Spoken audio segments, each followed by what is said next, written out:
नमस्कार। हमारे इस विशेष कार्यक्रम में आप सभी का स्वागत है। मैं हूं ऋतु वर्मा। कई प्राकृतिक आपदाओं को रोका नहीं जा सकता है, लेकिन इनके असर को एक सीमा तक कम जरूर किया जा सकता है, जिससे कि जान माल का कम से कम नुकसान हो। भारत में बाढ़, सूखा, भूकंप, तूफान जैसी आपदाओं से निपटने का तंत्र विकसित किया गया है। एनडीएमए जिसका प्रमुख हिस्सा है। हाल में दिल्ली एनसीआर में आए भूकंपों के झटकों ने जहां एक तरफ लोगों में डर पैदा किया, इनके असर को कम करने के तंत्र ने भरोसा भी जगाया है। आपदा का सामना कार्यक्रम की कड़ी में आज हम बात करेंगे दिल्ली एनसीआर में हाल में आए भूकंप के झटकों को भूवैज्ञानिक क्या किसी तरह का संकेत मानते हैं और दिल्ली और एनसीआर में इस आपदा से निपटने की क्या है तैयारियां। हम हर हफ्ते आप तक भारत में किस तरह से आपदा से निपटने की तैयारियां की जा रही हैं उसको लेकर आएंगे, उस तैयारी को आपके सामने रखेंगे। आइए भूकंप पर बात करेंगे, लेकिन उससे पहले जानना सबसे ज्यादा जरूरी है कि आखिर भूकंप आते क्यों हैं। इसे समझने के लिए हमें यह भी समझना बहुत ज्यादा जरूरी है कि पृथ्वी की बनावट क्या है, और पृथ्वी की बनावट और उसके नीचे की जो हलचल है वो एक बड़े पैमाने पर किस तरह से जिम्मेदार होती है भूकंप के झटकों को। पृथ्वी को हम 4 प्रमुख परतों में देख सकते हैं: inner core, outer core, mental और क्रस्ट। मेंटल और क्रस्ट का ऊपरी हिस्सा हमारे ग्रह की सबसे ऊपरी पतली परत बनता है। कई छोटी छोटी परतों से बना होता है। ये परतें एक दूसरे के ऊपर घूमती और टकराती रहती हैं। इन घूमती परतों को टेक्टोनिक प्लेट कहते हैं, और टेक्टोनिक प्लेट ही वो कारण है जिनके एक तरह से मूवमेंट से हमें भूकंप के झटके महसूस होते हैं। ये परतें आप इसमें भी देख रहे हैं, ये परतें एक दूसरे के ऊपर घूमती और टकराती रहती हैं। इन घूमती परतों को टेक्टोनिक प्लेट कहते हैं। यही वो टेक्टोनिक प्लेट हैं जिनके नीचे की हलचल हमें भूकंप के झटके महसूस कराती है। टेक्टोनिक प्लेटों के किनारों को प्लेट बाउंड्री कहते हैं, और ये प्लेट बाउंड्री जो होती है, ये प्लेट कई फॉल्ट से मिलकर बनी होती हैं। दुनिया भर में आने वाले ज्यादातर भूकंपों का कारण यही फॉल्ट्स होते हैं, और भारत को भूकंप के जोखिम के हिसाब से 4 जोन में बांटा गया है। टेक्टोनिक प्लेट की जुड़ने वाली जगह को फॉल्ट लाइन कहा जाता है। आप इस प्लेट में देख रहे हैं बड़े भूकंप और फॉल्ट लाइन के किनारे आते हैं। ये जो किनारे जब एक दूसरे से टकराते हैं, प्लेट्स के किनारे असमान और उबड़ खाबड़ होते हैं। प्लेट्स जहां जुड़ी होती हैं वहां टकराव ज्यादा होता है, और यही फॉल्ट लाइन कहलाती हैं। जब ये प्लेट ज्यादा घूम जाती हैं तो इनके किनारे फॉल्ट से अलग हो जाते हैं। इनका अलग होना भूकंप की वजह बनता है। दिल्ली के आसपास सोना, मथुरा और इसके अलावा तकरीबन 6 से 7 फॉल्ट लाइन्स कहे जा सकते हैं। सोना और मथुरा के अलावा भी दिल्ली, मुरादाबाद, महेंद्रगढ़, देहरादून उपसतही फॉल्ट लाइन मौजूद है, जो एक तरह से जिम्मेदार होती हैं, और यही वो फॉल्ट लाइन्स है जिस पर लगातार एक अध्ययन भी चल रहा है। आइए एक चीज और समझते हैं। भारत को भूकंप के जोखिम के हिसाब से 4 जोन में बांटा गया है। इन 4 जोन को समझने के लिए 4 हिस्सों में बटा है भारत का भूकंप जोन। ये जोन 5 को आप देखेंगे इस नक्शे में, आप उन इलाकों को देख सकते हैं। पूर्वोत्तर भारत 5th जोन में आता है। जम्मू कश्मीर के कुछ हिस्से इस जोन में आते हैं। ये जो लाल रंग से ब्लिंक कर रहा है, ये आप देख सकते हैं, ये वही एक तरह से राज्य हैं जो जोन 5 में शामिल है। हिमाचल प्रदेश, उत्तराखंड, गुजरात में कच्छ का रण और उत्तर बिहार का कुछ हिस्सा, अंडमान निकोबार द्वीप समूह। यह आप नीचे देख रहे हैं, अंडमान निकोबार द्वीप समूह। जोन 5 के इस क्षेत्र में अक्सर भूकंप आते रहते हैं। और आइए एक नजर डालते हैं जोन 4 में वो कौन से शहर आते हैं, वो कौन से राज्य हैं। जम्मू कश्मीर की और हिमाचल प्रदेश के बाकी बचे हिस्से जोन 4 में आते हैं। दिल्ली, सिक्किम, उत्तर प्रदेश के उत्तरी भाग, सिंधु गंगा थाला, ये आप जो नारंगी रंग से देख रहे हैं, ये जोन 4 को दर्शा रहा है इस नक्शे पे। बिहार, पश्चिम बंगाल, गुजरात के कुछ हिस्से, यानी कि किसी भी राज्य के कुछ हिस्से जोन 5 में हैं, कुछ हिस्से जोन 4 में हैं। पश्चिमी तट के पास महाराष्ट्र का कुछ हिस्सा जोन 4 में पड़ता है। राजस्थान भी जोन 4 में ही शामिल है। और ये अब जो आप देख रहे हैं पीले रंग से जो इलाके हैं ये जोन 3 के इलाके हैं और जोन 3 में केरल, गोवा, लक्षद्वीप, द्वीप समूह, उत्तर प्रदेश के कुछ इलाके, राजस्थान, मध्य प्रदेश, बिहार, झारखंड, छत्तीसगढ़, महाराष्ट्र और उड़ीसा, आंध्र प्रदेश, तमिलनाडु और कर्नाटक शामिल हैं जोन 3 में। और ये जोन 2 है, भूकंप की दृष्टि से सबसे कम सक्रिय क्षेत्र है जोन 2। ये जो हरे हिस्से में जो इलाका ब्लिंक कर रहा है ये आप देख सकते हैं, ये वो राज्य हैं। सबसे कम तबाही के क्षेत्र की श्रेणी में भी इसे रखा गया है। देश के बचे हिस्से इस क्षेत्र में आते हैं, यानी कि किसी भी राज्य का आकलन हम सिर्फ किसी एक जोन से नहीं कर सकते, एक राज्य के कई हिस्से कई अलग अलग जोन में शामिल हैं। अब हम इसका भी अध्ययन करेंगे, खासकर जब ब्रेक के बाद हमारे साथ जो विशेषज्ञ जुड़ेंगे वो भूवैज्ञानिक हैं, साथ ही साथ किस तरह से स्ट्रक्चरल इंजीनियरिंग पे काम हो रहा है देश में उन इलाकों में जो जोन 5 और जोन 4 के हैं, यानी कि दिल्ली एनसीआर के इलाकों में भी किसी बड़े भूकंप से तैयारी क्या है, किस तरह से निपटा जाएगा, इस पर हम बात करेंगे ब्रेक के बाद। मुंबई, एक व्यक्ति की बारिश में फंसी गाड़ी दम घुटने से हुई मौत। बारिश के समय सड़क पर भरे पानी में न जाएं। आपकी गाड़ी पानी के नीचे न दिखने वाले गड्ढों में फंस सकती है। गाड़ी का इलेक्ट्रॉनिक सिस्टम भी खराब हो सकता है। गाड़ी के खिड़की दरवाजे जाम हो सकते हैं और दम घुटने के कारण आपकी जान भी जा सकती है। बारिश के समय रेडियो और इंटरनेट से मौसम की जानकारी लेते रहें। बचाव के लिए गाड़ी में हथौड़ी आदि रखें। गाड़ी गड्ढों या बहते पानी में न ले जाएं। आधा मीटर ऊंचा पानी भी आपकी गाड़ी बहा कर ले जा सकता है। बरसात के समय बिजली के खंभे के नीचे न रुकें और टूटे हुए बिजली के तारों से सावधान रहें। तैयारी में है समझदारी। एनडीएमए द्वारा जनहित में जारी।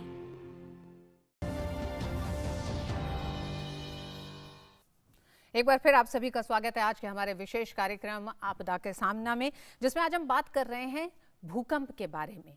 भूकंप के झटके जो महसूस हो रहे हैं दिल्ली और एनसीआर में, उसके क्या कारण हैं और किस तरह से उससे निपटने की भी तैयारी है भारत की, और खासकर आपदा प्रबंधन किस तरह से उस दिशा में काम कर रहा है, इस पर बात करने के लिए हमारे साथ 4 विशेषज्ञ मेहमान जुड़ रहे हैं। सबसे पहले मैं उन सभी का आपका परिचय आपसे करा दूं। हमारे साथ डॉक्टर JL गौतम साहब जुड़ रहे हैं, देश में भूकंप की निगरानी करने वाली संस्था नेशनल सेंटर ऑफ सिस्मोलॉजी के सीनियर साइंटिस्ट और ऑपरेशन डायरेक्टर हैं। आपका बहुत बहुत स्वागत है गौतम साहब। हमारे साथ हिमालय के भूविज्ञान के अध्ययन के लिए रिसर्च संस्था है, उसके साथ हमारे साथ जुड़ रहे हैं doctor Kalachand Sen, Wadia Institute of Himalayan Geology से।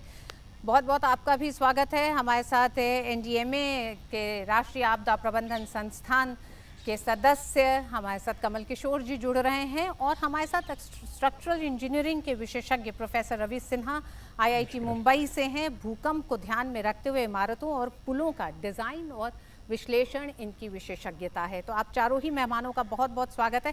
सबसे पहले गौतम साहब आपके पास आना चाहेंगे, ये जो छोटे छोटे झटके महसूस किए जा रहे हैं, क्या किसी बड़े भूकंप की चेतावनी के तौर पर भी इसे देखा जा सकता है? देखिए, जहाँ तक चेतावनी का सवाल है तो इसमें ऐसा नहीं है कि छोटे छोटे भूकंप आ रहे हैं तो बहुत बड़ा भूकंप आएगा या नहीं आएगा, क्योंकि भूकंप की भविष्यवाणी या प्रिडिक्शन अभी तक संभव नहीं हो पाई है सटीक रूप से with respect to space, time and magnitude. तो लेकिन जहाँ तक इन छोटे छोटे भूकंपों का सवाल है, देखिए अभी आपने बताया महेंद्रगढ़ देहरादून फॉल्ट पे जो रोहतक के आसपास जो इवेंट आ रही है वो वहाँ पे आ रही है, और जो पीछे जो ग्रेटर नोएडा और हरियाणा बॉर्डर पे जो इवेंट आई थी वो मथुरा फॉल्ट के अलोंग आई थी। ऐसे ही कुछ दिल्ली एनसीटी में जो आई थी वो कुछ लीनियमेंट्स भी हैं हमारे यहाँ, या दिल्ली हरिद्वार रीच, तो उसके अलोंग ये इवेंट आ रही थी। जी, हमारे साथ डॉक्टर कलाचंद सेन भी जुड़े हुए हैं Wadia Institute of Himalayan geology के। डॉक्टर सेन, सबसे ज़्यादा ये कहा जा रहा है कि ये जो भूकंप के झटके महसूस किए जा रहे हैं और टेक्टोनिक प्लेट्स की जो मूवमेंट है उसको ध्यान में रखते हुए, उसको देखते हुए एक लंबे समय से क्या हिमालयन इलाके में, रीजन में और धरती के नीचे टेक्टोनिक प्लेट्स की वो मूवमेंट क्या कहीं ना कहीं ये भूवैज्ञानिकों को कहीं संकेत दे रही हैं कि दिल्ली में हिमालय की ओर से बड़ा भूकंप आ सकता है? Madam, am I audible? जी। या देखिए, अर्थक्वेक के बारे में बताना किसी के लिए भी मुश्किल है, क्योंकि इसके सही तरह का टेक्निक अभी भी अवेलेबल नहीं है।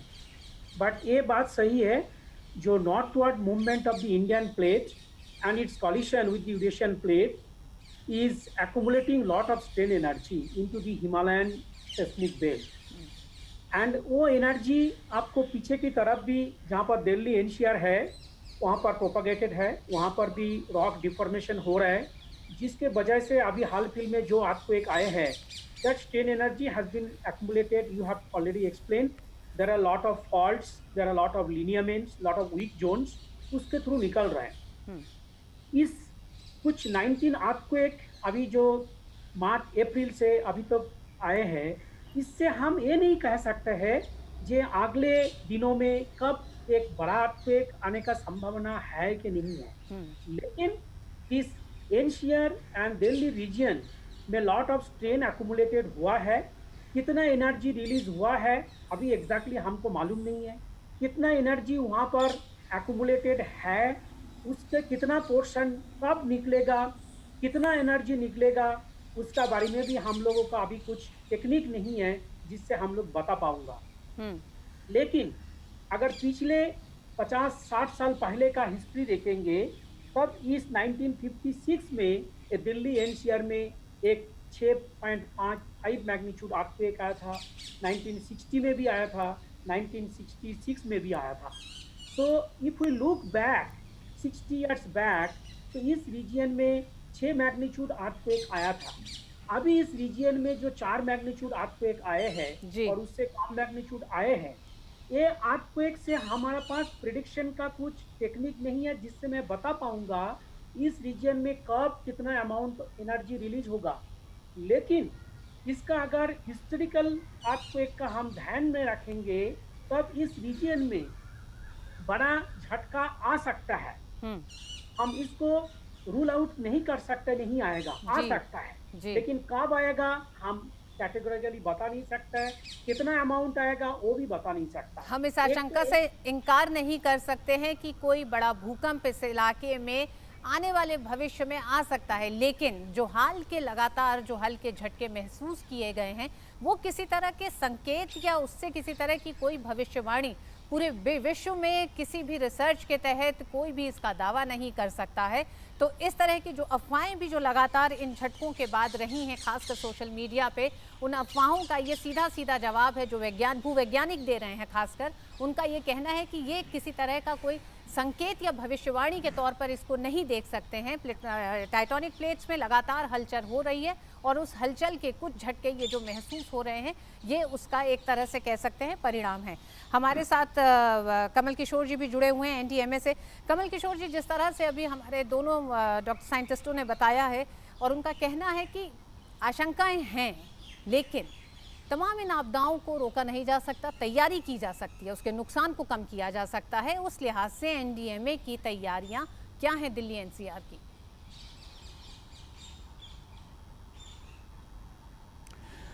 जी रितु जी, सबसे पहले तो आपका धन्यवाद, आपने हमें इस प्रोग्राम में बुलाया। जैसा कि दो विशेषज्ञों ने कहा कि दिल्ली, और आपने भी बताया पहले, दिल्ली जोन 4 में है, तो यहाँ पे भूकंप आने की संभावना हमेशा रहती है। कोई पैनिक करने की ज़रूरत नहीं है, तैयारी करने की ज़रूरत है, और कोई ऐसी भविष्यवाणी नहीं है, लेकिन हाई रिस्क जोन में हमेशा हमें तैयार रहना चाहिए। मैं दो हिस्सों में आपकी बात का जवाब दूंगा। पहले तो सरकार की और एनडीएमए की क्या तैयारी है। देखिए, एनडीएमए ने काफ़ी सालों पहले एक गाइडलाइन निकाली है कि हर स्तर पे, जनसाधारण से लेकर के, स्थानीय सरकारों से लेकर, राज्य सरकारों से लेकर के केंद्र सरकार तक, हम सबको क्या करने की ज़रूरत है कि भूकंप से होने वाले नुकसान को हम कम से कम कर सकें। इसके अलावा जो हमारी एनडीआरएफ की टीमें हैं, आपको मालूम है एनडीआरएफ की 12 बटालियनें हैं। हर एक बटालियन में हमारे पास स्पेशलाइज्ड एक्सपर्टीज़ है कि हम जब कोई भवन गिरे तो हम उसमें सर्च एंड रेस्क्यू कैसे करेंगे। अगर कंक्रीट का एक मकान गिरता है तो उसको हम कैसे काट करके लोगों को उससे रेस्क्यू करेंगे। हमारे पास जो कैनाइंस होते हैं, जो स्पेशलाइज्ड कुत्ते होते हैं, जिनको इसकी ट्रेनिंग होती है कि वो अगर कोई व्यक्ति मलबे के अंदर दबा पड़ा है तो उसको कैसे ढूंढ निकालें, तो उसकी भी एक टीम है, उसकी भी काफ़ी ट्रेनिंग की गई है। तो हमारी तैयारी पिछले कोई सालों में काफ़ी बढ़ी है और हमारी जो इंस्टीट्यूशनल कैपेसिटी है एक अर्थक्वेक को रिस्पॉन्ड करने की, वो बहुत ज़्यादा है पहले के मुकाबले, लेकिन और भी ज़्यादा होने की ज़रूरत है।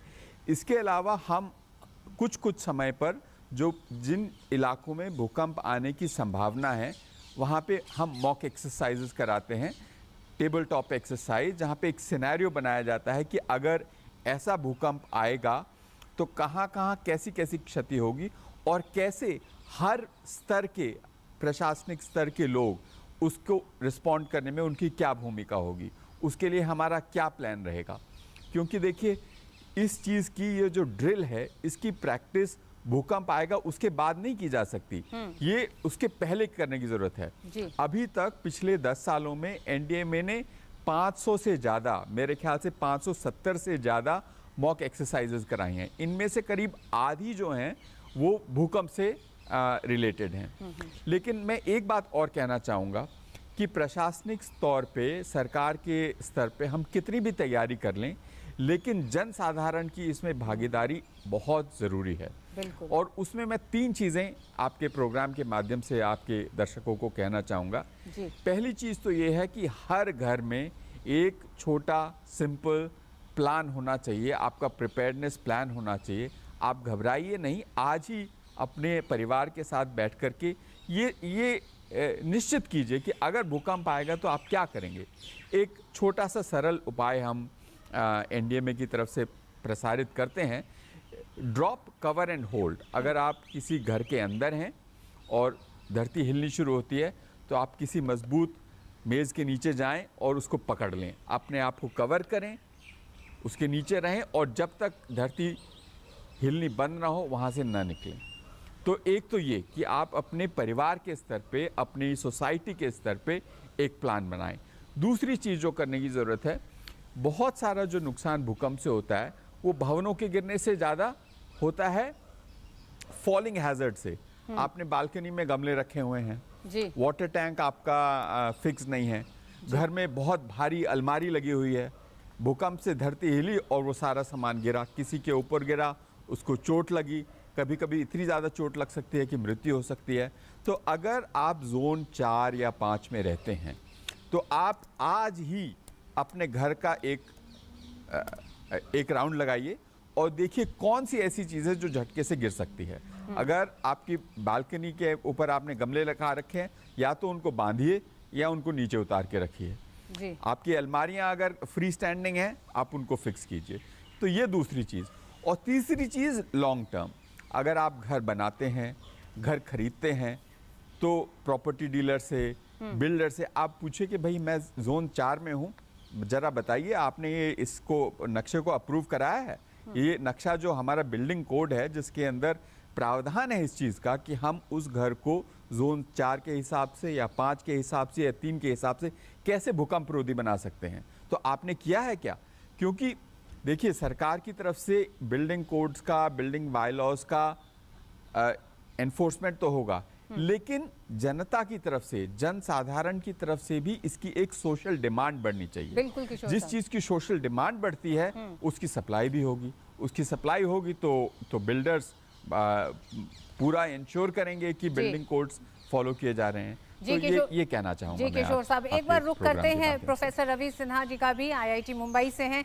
प्रोफेसर सिन्हा, जिस तरह से लगातार कमल किशोर जी कह रहे थे कि जन भागीदारी बहुत ज़्यादा ज़रूरी है, लगातार एनडीएमए अपनी तरफ से तमाम उन तैयारियों के साथ मुस्तैद है, मॉक ड्रिल्स करा रहा है, कई तरह के मुआयने कर रहा है, लेकिन जब स्ट्रक्चरल इंजीनियरिंग की बात होती है, क्या हाल में 10-15 साल में, 20 साल में, क्या आपको लगता है, और ख़ासकर जब हम 2001 भुज के भूकंप की बात करते हैं, उसके बाद से किस तरह का परिवर्तन आया तमाम नीति निर्माताओं में, सोच में, और ख़ासकर लोगों की सोच में किस तरह का परिवर्तन आया है भूकंप को ध्यान में रखते हुए अपने घरों के निर्माण और बिल्डिंग स्ट्रक्चर्स के निर्माण को लेकर? शुक्रिया। ये बहुत ही महत्वपूर्ण विषय है। जहाँ तक इंजीनियर्स का सवाल है, उनका काम है कि बिल्डिंग ऐसी बनाए जो कि बिल्डिंग कोड्स होती हैं, जो स्टैंडर्ड्स होते हैं उसके हिसाब से हों। और स्टैंडर्ड्स को समय समय पर बदला जाता है, उनको इम्प्रूव किया जाता है जैसे नॉलेज चेंज होता है। अभी जो स्टैंडर्ड्स है अर्थक्वेक से रिलेटेड वो जी 2016 का है, उसके पहले 2002 हाँ का था और उसके और पहले था। और हर स्टैंडर्ड में जो लाइट लाइट प्रोविजंस होता है जिसमें होता है कि बिल्डिंग बोल को कितनी मजबूत बनाया जाए, उनका मॉडिफिकेशन किया जाता है जो भी लेटेस्ट नॉलेज होती है, साइंटिफिक इंफॉर्मेशन होती है उसके बेसिस पे। तो 2002 में जो स्टैंडर्ड्स थे उसके हिसाब से बिल्डिंग को जितनी मजबूत बनानी थी, 2016 के स्टैंडर्ड्स के हिसाब से उससे ज़्यादा मजबूत बनाने की ज़रूरत है, क्योंकि हमने देख लिया साइंटिफिकली कि पहले जो प्रोवाइड कर रहे थे उससे ज़्यादा स्ट्रेंथ देने की ज़रूरत है।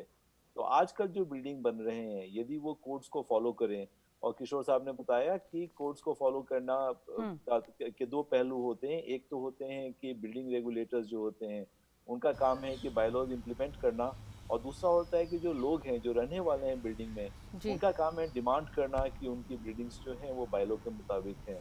हम्म। और यदि बायलॉज के मुताबिक रहेंगे तो मोर और लेस अश्योर्ड रहता है कि जब भूकंप आएगा वहां पर जोन के हिसाब से तो उसमें ह्यूमन कैजुअलिटीज कम से कम होगी, हम्म। लेकिन और या नहीं होगी।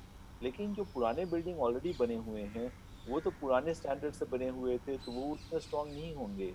इसीलिए साथ साथ ये भी देखना है कि पुराने मकान में जो सबसे क्रिटिकली वीक हैं हम्म। उनका हम कैसे रेट्रोफिट कर सकें, स्ट्रेंथन कर सकें, ताकि उसमें रहने वाले लोगों की भी लाइफ और प्रॉपर्टी पे मिनिमम डैमेज हो। जी तो प्रोफेसर तो जी ये दोनों पहलुओं को साथ साथ लेके चलना पड़ेगा। जी प्रोफेसर सिन्हा हमारे साथ गौतम साहब भी, डॉक्टर गौतम जुड़े हुए हैं। डॉक्टर गौतम, हम ये जानना चाहेंगे दिल्ली में जो हाल के झटके आए हैं उसके बाद क्या कदम नए उठाए जा रहे हैं, और ख़ासकर जब हम बात जोन 4 में दिल्ली है, दिल्ली एनसीआर है, तमाम ऐसे इलाके हैं, इसमें भी जो एक तरह से स्टडी की गई है, वर्गीकरण किया गया है, उसमें 9 माइक्रो जोन्स बनाए गए हैं दिल्ली में। उन पर हम चाहेंगे कि आप थोड़ी रोशनी डालें कि किस तरह की इमारतें हैं, किस तरह के कदम उठाने की ज़रूरत है, तो उस पर और बात करेंगे हम प्रोफेसर सिन्हा से।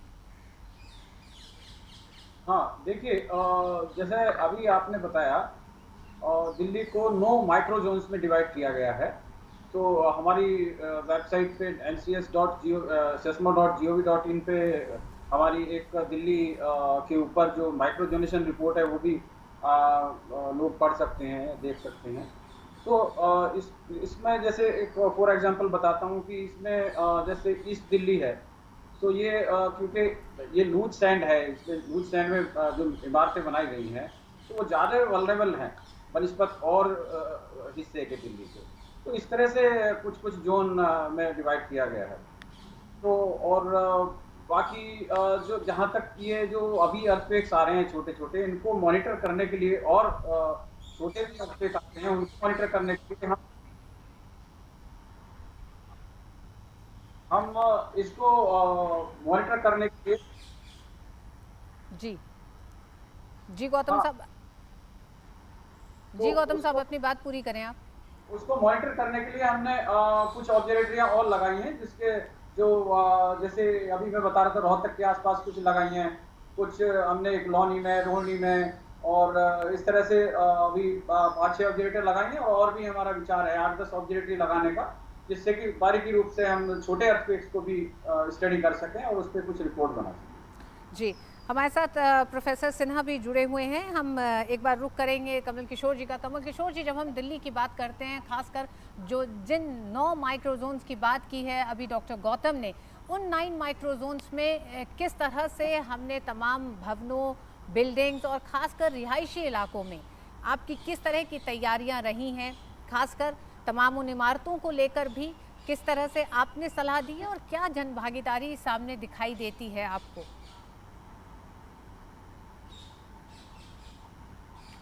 देखिए 2016 में अगर मुझे सही याद है तो ये माइक्रो जोनेशन आया है। अब जो हमारी जो आगे की कार्रवाई है 2016 से, वो ये है कि हम, एक तो हो गया कि पूरा दिल्ली जोन 4 में है, लेकिन जोन 4 के अंदर भी जैसा कि गौतम जी ने अभी बताया, माइक्रो जोनेशन के हिसाब से अलग अलग जगह पे थोड़ा खतरा अलग अलग है। वहाँ पे जो सॉइल की कैरेक्टरिस्टिक्स है, वहाँ पे जो जियोलॉजी है वो अलग किस्म की है। तो जो बड़े भवन जो खास करके बन रहे हैं, उन भवनों को उस लोकल कंडीशन को ध्यान में रख करके अपना डिज़ाइन करने की ज़रूरत है। तो अब जो हमारा 2016 से जो काम चल रहा है वो ये है कि हम कैसे माइक्रोजोनेशन को यूज़फुल बनाएं और हम जो हमारे बिल्डिंग कोड्स में जोन 4-5 लिखा है उससे भी और ज़्यादा सुदृढ़ मकान बनाएं, एकदम लोकल, एकदम स्थानीय स्तर पे जो माइक्रोजोनेशन के हिसाब से जो उसके अंदर बताया गया है उस हिसाब से हम कैसे डिज़ाइन करें। और यही काम और भी शहरों में हो रहा है। देश के 30 शहरों में माइक्रोजोनेशन का काम जारी है। माइक्रोजोनेशन के होने के बाद जो दूसरी जो प्रक्रिया है वो ये है कि उसको अर्बन प्लानर्स, आर्किटेक्ट्स, इंजीनियर्स के लिए अंडरस्टैंडेबल और यूजेबल बनाया जाए। अब किशोर साहब, हम प्रोफेसर सिन्हा का ज़रा रुख करेंगे। प्रोफेसर सिन्हा, हम देख रहे हैं जिस तरह से अर्बनाइजेशन हो रहा है, तमाम नए इलाके डेवलप किए जा रहे हैं, नई इमारतें रिहायशी खासकर बन रही हैं, उसमें एक बहुत बड़ा एक तरह से ये तत्व होता है कि कितना भूकंप रोधी वो इमारतें बन रही हैं। किस तरह से इसकी जांच होती है कि ये जो नियम कानून है ये महज कागज़ों तक सीमित ना हो, ये उन इमारतों में दिखाई भी दे? किस तरह की जांच प्रक्रिया होती है? क्या लगातार जांच की जाती है इन तमाम चीज़ों की? हमारे साथ डॉक्टर गौतम भी जुड़े हुए हैं और हमारे साथ कमल किशोर जी भी जुड़े हुए हैं। कमल किशोर जी, अगर आप इस सवाल का जवाब देना चाहें।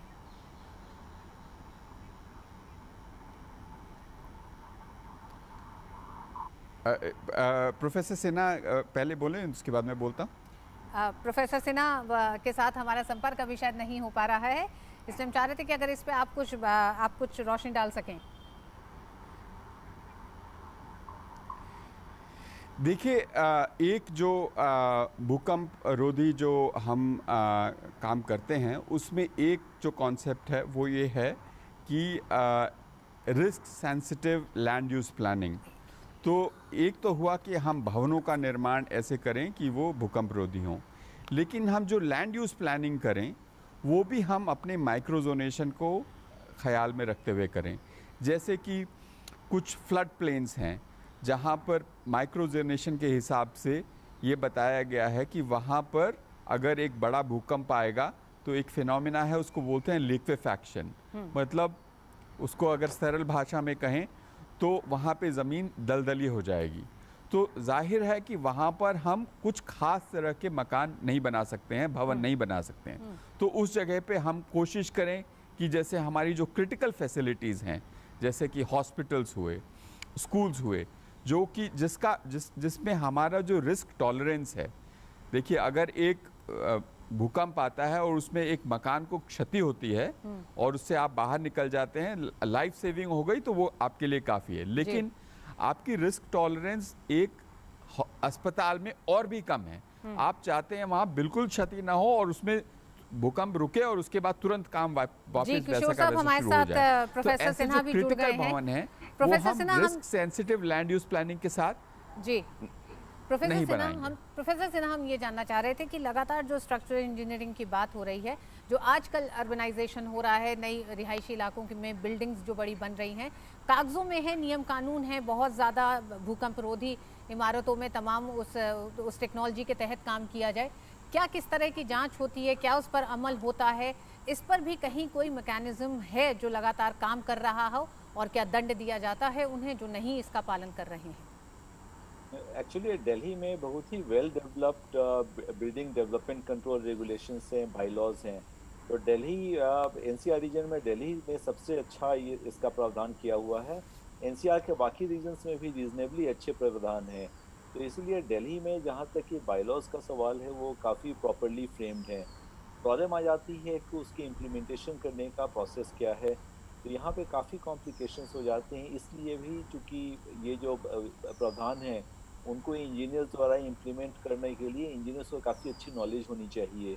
और कई बार इंजीनियर्स जिस समय वो पास करके निकले उस समय ये करिकुलम में नहीं था, चूँकि ये सब नॉलेज था भी नहीं।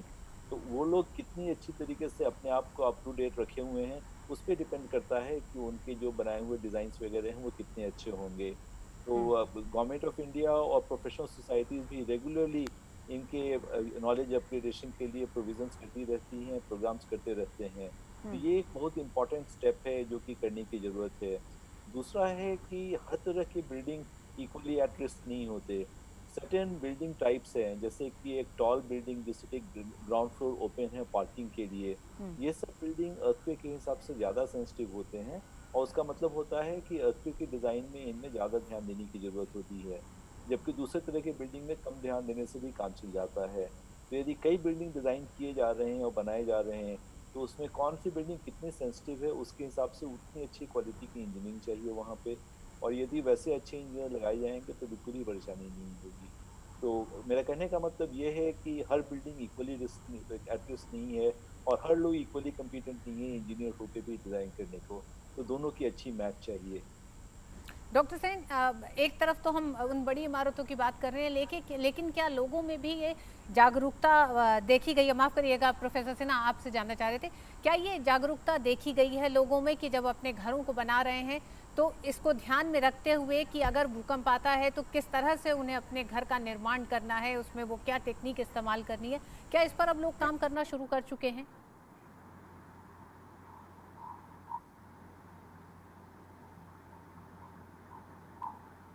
प्रोफेसर सिन्हा, आपको मेरी आवाज़ मिल रही हो तो? हाँ हाँ हाँ, आप मुझसे पूछ रहे थे, मुझे जी लगा जी जी। साहब से।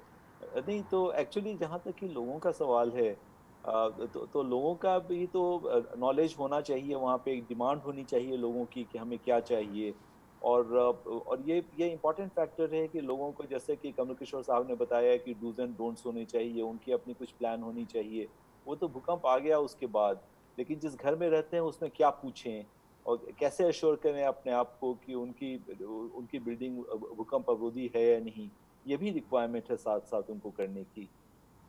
जी, डॉक्टर गौतम भी हमारे साथ जुड़े हुए हैं। डॉक्टर गौतम, आपसे जानना चाहेंगे कि रेट्रोफिटिंग को लेकर, खासकर अगर दिल्ली की बात करें और उन माइक्रोजोन्स की बात करें, तो उसमें कितनी प्रगति हुई है पिछले 10 सालों में?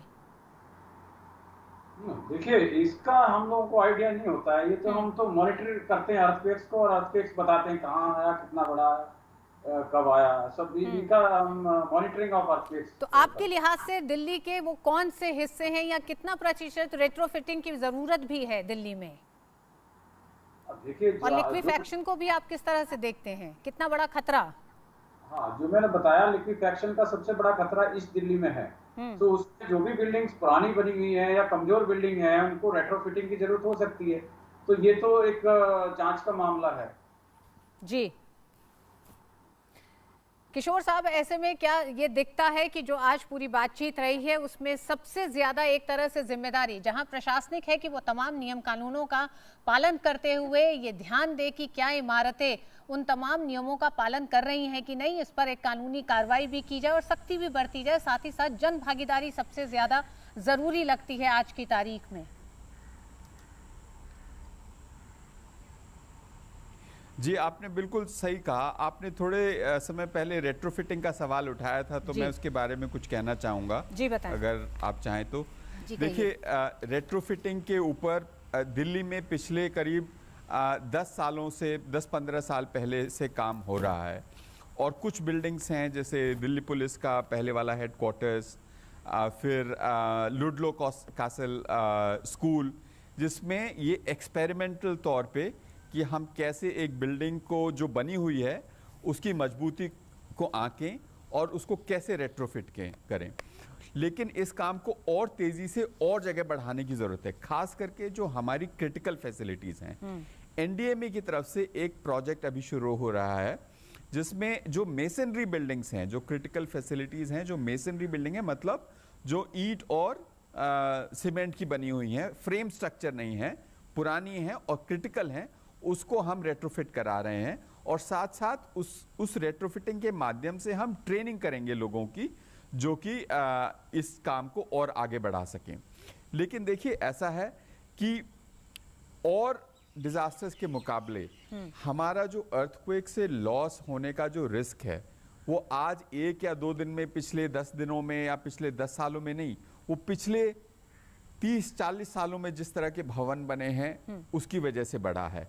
लेकिन अब हम ये निर्णय लें, ये प्रण लें कि जो भी नया हम मकान बनाएंगे, नया भवन बनाएंगे, वो कोड के हिसाब से बनाएंगे, भूकंप रोधी बनाएंगे, तो 10 साल में, 20 साल में यही बात हम एकदम पलट जाएगी बाजी, और वहाँ पे हम कहेंगे कि हमारे 80% भवन अब भूकंपरोधी हैं, और अगर भूकंप आएगा तो हम आराम से बस धरती हिलती हुई देखेंगे और कॉन्फिडेंटली घर के अंदर रहेंगे। जी हाँ, बिल्कुल। तो जहाँ इसलिए एक तरफ जरूरी है कि जनता की तरफ से एक सोशल डिमांड आए। हाँ।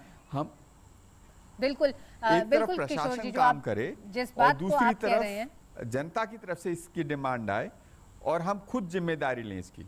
जी, जिस बात को आप कह रहे हैं कि प्रशासन अपनी तरफ से जो मुस्तैदी करनी है वो तो करेगा, लेकिन जन भागीदारी यानी कि भूकंप के खतरों को लेकर, और खासकर जो हाल में झटके आए हैं हल्के, उससे पैनिक ना हो, सावधानी बरतें, वही एक सबसे बड़ा उपाय है। बिल्डिंग कोड हैं, आप अपने जिस जोन में हैं, जिस इलाके में हैं, वहाँ पर इस बात की आवाज़ उठाएं कि आप लोगों की जो इमारतें बनी हुई हैं क्या वो उन तमाम बिल्डिंग कोड्स को ध्यान में रख के बनी हैं, और अगर नहीं बनी है तो उसकी तरफ काम करने की हम सभी को ज़रूरत है।